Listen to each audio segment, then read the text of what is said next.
Diyan ako nagaling nung itong 15 years ko na live-in. Pero siya, hindi naman siya yung siya nangingi na ganun. Ang ano naman sa akin, siya ang tumutulong sa akin. Kaya lang, ang point ko dun, yung may asawa pa, yung pumasok yung asawa. Siya, kasal naman siya. Yun, nakasal din. Napakahirap. Pero hiwalay na.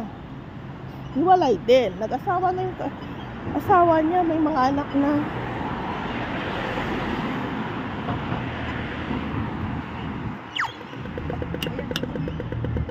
Dito kami sa kabilang bayo naman. Dito ang maraming hopeless. Dito siguro.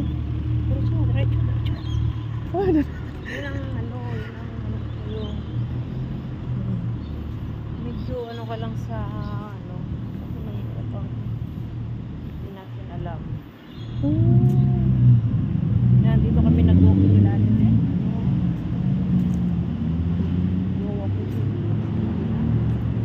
Ano yan ang mga hopeless? Oo, hopeless. Lamig. Magnanakaw din. May barko oh.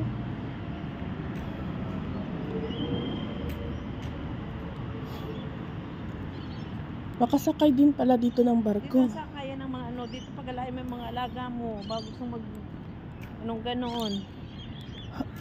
Makasakay. Makagala. Ha? Restaurant dito.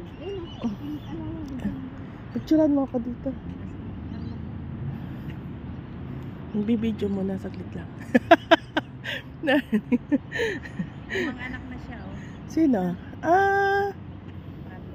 Ang linis ng tubig pa rin, ano? Yun lang mapato dito, no? Ano to, dagat? O ilog? Dagat.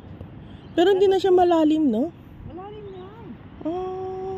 May nakakadaan nga, tama nakakadaan yung mga ganun. Jet ski. Pero hindi katulad doon, lakas ng tubig, ano? Pilipinas to din namin. Doon eh. Right now. Dito ata sila kumain eh. Diyan no seafoods. Mga seafood dyan.